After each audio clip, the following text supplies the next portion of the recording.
It is. I'm so glad that you are celebrating. I hosted my first WOW meeting. Okay, you won't believe what went down behind those palace walls. We're talking drama, power moves, and yes, royal cold shoulders that sent shockwaves across the monarchy. So here's the deal. The world expected this elegant, glitzy royal banquet full of smiles, sparkling tiaras, and whispered toasts, but instead, we got a full-blown silent showdown. And it all started with one missing name on the guest list. Not a foreign dignitary, not a minor royal, but Princess Charlotte, yes, the Charlotte, daughter of Prince William and Catherine. You'd think a little girl like her, part of the direct royal line, would be front and center at an event celebrating generational unity, right? Well, think again, because her name completely left off the list. Not a mistake, not an oversight. Oh no, this was deliberate. Queen Camilla had drawn a line, and guess who she drew it through? A child. But guess who didn't sit quietly with that? Catherine. She didn't rant to the press. She didn't throw tantrums behind gilded doors. Nope, she showed up. And when she did, every single head in that room turned, every breath held. Because she didn't just walk in, she walked in holding Charlotte's hand. It wasn't just an entrance, it was a message. Catherine was done playing nice when it came to her kids. What happened next? Let's just say, it turned that banquet into a battleground in silk gloves. Let's rewind a bit. This banquet was meant to be the event of the season. Hosted at Windsor Castle, glammed out to the nines, everyone who's anyone was invited. International royals, politicians, social elites. The theme? Unity across generations. Ironic, right? Given what was brewing beneath all that royal gloss, everything seemed normal until the guest list started circulating among the palace staff. A senior secretary spotted something off. No Princess Charlotte, not rescheduled, not mistakenly left out, omitted, flat out, gone. When someone quietly raised the issue, the answer? Chilling. Her Majesty prefers this to be an adult-only affair this year. Huh? That's weird. Because Prince George? Listed. Foreign royal kids? Also listed. Some younger than Charlotte. So tell us again how this is about age? No, sweetie. This wasn't about rules. This was personal. At Adelaide Cottage, things shifted the moment Catherine got the confirmation. She'd already sensed something wasn't right. Charlotte had been so excited, practicing her curtsy for days, asking about which dress she might wear. She even offered to help greet the guests like her big brother George. This banquet was supposed to be her moment, and it got snatched. Intentionally. The palace staff tried to soften the blow. Distractions, outings, sweet talks. But kids? They know. And Charlotte? Sharp as ever. One night, her voice trembled in the drawing room. Did I do something wrong? And Catherine, bless her, held her daughter close, brushing her hair gently, choking back tears. Because this wasn't just an exclusion, it was a calculated message. And Queen Camilla? Silent. No explanation, no apologies. But the whispers started. Everyone noticed how Camilla had tightened her grip lately on royal appearances, choosing who gets seen, who gets erased. Strategic, not ceremonial. She's drawing lines, one insider said, and this time it went straight through a child. But Catherine? She's no ordinary royal mom. She watched how Princess Diana navigated her storms with grace, yes, but also quiet steel. And now, it was Catherine's turn. Let's talk about what happened after that chilling no kids allowed excuse got handed down from Clarence's house. Behind closed doors, oh, the tension was thick. Queen Camilla didn't bat an eye when she made the final call. No debate, no room for reconsideration. She reportedly sat down with two senior aides, said, she's too young, and that was that. But come on, who's buying that? This is the same Charlotte who's walked behind coffins, stood in the cold at coronation rehearsals, shown more poise than half the grown-ups in the room. This wasn't about readiness. This was about politics, power. And Camilla? Oh, she noticed Charlotte's growing popularity. That Diana-like glow. The way the public lights up every time she appears. It's not just resemblance, it's presence. And some in the palace? They say Camilla was feeling that pressure. That shadow of Diana never really left. And now it's showing up in her granddaughter. She sees Catherine's children as the future, a former staffer whispered. Just not her future. Now imagine being Catherine, watching this unfold, knowing exactly what this move meant. No raised voices, no dramatic confrontations, just silence. But those who know her, they saw the change, a stillness in her that only ever meant one thing.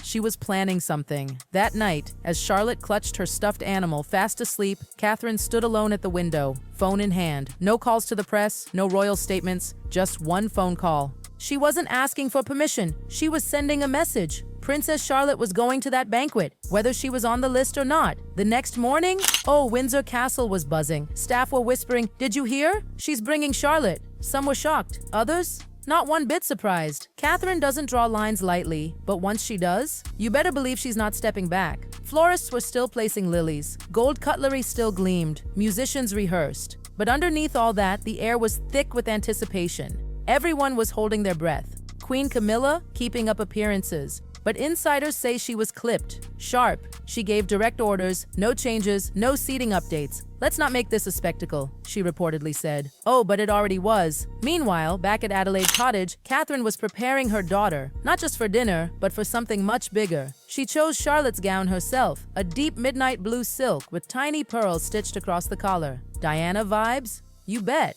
Charlotte didn't ask questions. She just watched her mother, quiet, serious, focused. When Catherine knelt down and clasped a delicate silver locket around Charlotte's neck, she whispered, "You have every right to be there." And just like that, they were off. As the royal car pulled into Windsor's gates, photographers assumed they'd just see the usual suspects. What they saw instead, Catherine and Charlotte walking hand in hand, calm, poised, powerful. She didn't need to speak. The walk alone, it was a statement that echoed across every polished wall of that palace.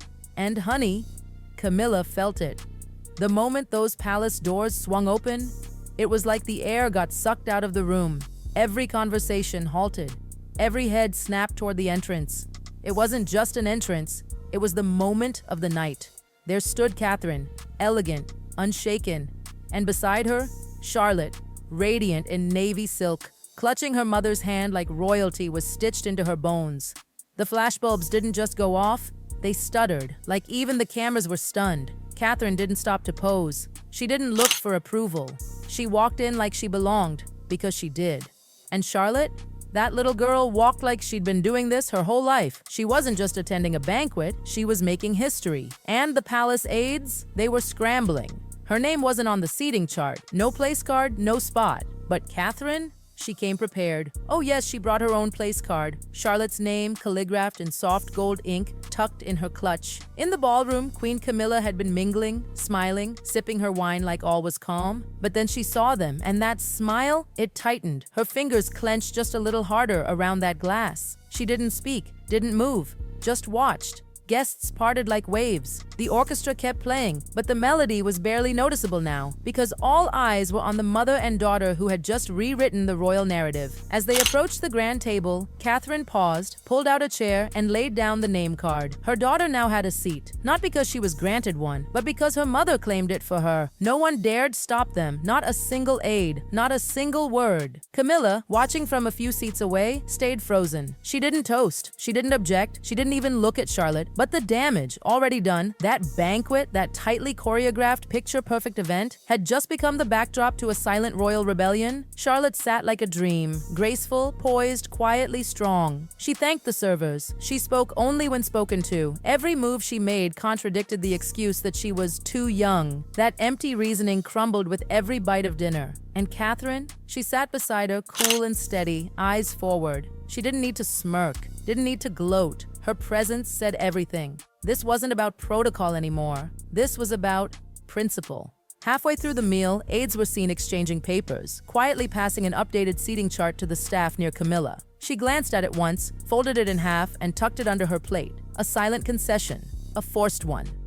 Back in the car, as Windsor faded behind them and the countryside rolled past in the windows, Charlotte sat quietly. She looked out, thoughtful, and then, softly, she asked, "Will I be invited next time?" Catherine didn't flinch. She turned to her daughter with steady eyes and said, "You'll always belong where you carry grace. And you did that tonight." It wasn't a promise born from anger. It wasn't vengeance. It was truth, wrapped in love, in steel, in legacy. By morning, the photos were everywhere. Catherine in shimmering silver blue satin, Charlotte in navy silk and pearls, hand in hand, regal, poised, undeniable. The media didn't care about who gave what speech. They didn't care about the menu. The story was the walk into that room and the quiet rebellion that followed. Inside palace walls, silence. No one spoke of it directly. Not Camilla, not the aides, not the officials, but the message received, loud and clear. Camilla reportedly stayed out of sight the entire weekend.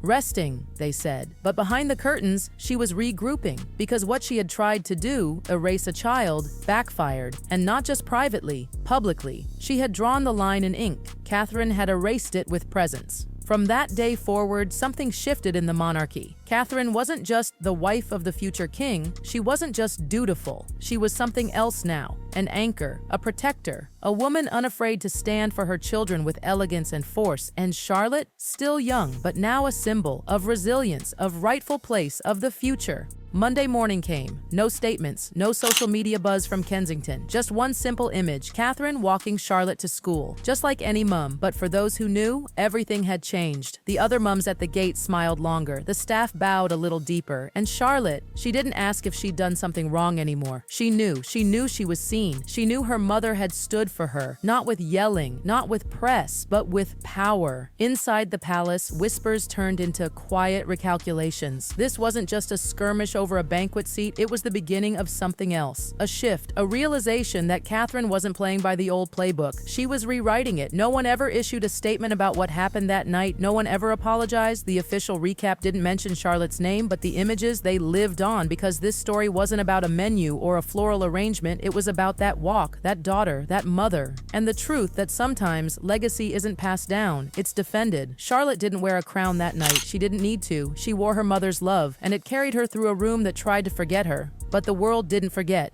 They remembered. Because in a monarchy built on ceremony and structure, it wasn't the throne that made the impact that night. It was a child, a hand, and a mother who would not let her daughter be erased. Her daughter be erased.